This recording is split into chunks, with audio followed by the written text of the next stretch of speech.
During the blessed month of Ramadan, the focus for every Muslim is spiritual reformation through fasting and worship. This year marks the 4th year that the Ahmadiyya community is holding the Big Virtual Iftar symposiums in order to showcase the beauty of Ramadan and Islam.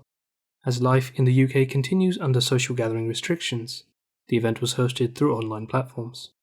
The event featured various talks and interactive sessions, including a virtual tour of the Bet al-Futuh Mosque and a question and answer session.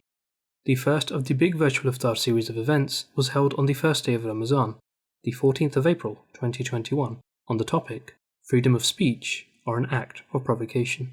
The event series was organised by the National Tabligh Department UK and Majlis Khuddam al-Ahmadiyya UK.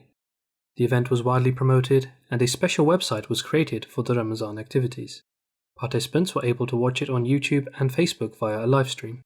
As a result of the highly successful promotion of activities, 512 external guests attended, including many from the Royal Navy. In total, over 6,000 people watched the event. The Deputy President of the Ahmadiyya Muslim Youth Association, Mr. Adam Walker, opened the event, welcoming the attendees and giving an overview of the various events taking place across the month. A portion of the Holy Quran was recited by missionary Imran Khalid. لا انفصام لها والله سميع عليم.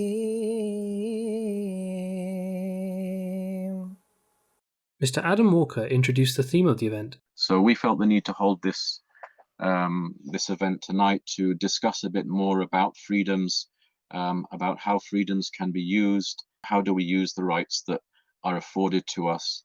Following this, a short presentation video was played to give an introduction to the Ahmadiyya Muslim community. The Medical Director of Humanity First UK, Dr. Hamad Khan, gave a speech on the topic of respect and reverence of prophets. For Muslims, respect for all prophets is an important part of faith. In Islam, respect and reverence for prophets comes out of a deep-seated love and devotion for Allah, the Creator. Muslims love Allah, and we love those who brought His message to mankind. Muslims believe that God sent these messengers to humanity to teach basic human values and a sense of morality, whilst demonstrating a strong relationship with God and each individual's responsibilities to God's creation. The International Press Secretary of the Ahmadiyya Muslim community, Mr. Abid Khan, gave a speech on the topic of freedom of speech or license to abuse. Islam does not seek to prevent research, debate, and critique. If people have questions or concerns or raise allegations against Islam, then rather than be offended, it is the duty of Muslims to respond and address those points, address that critique reasonably, peacefully, and with tolerance. And this is something that the Ahmadiyya Muslim community has always done. We hold events like we are holding today and other similar programs across the world in which we invite non-Ahmadis, in which we invite non-Muslims, and we encourage them to ask questions. The Keynote Address was delivered by respected Amir Jamaat UK, Mr. Rafiq Ahmed Hayat, who discussed the theme of freedom of speech or an act of provocation. There is a popular belief in the West that Islam stands against the principle of free speech. This could not be further away from the truth.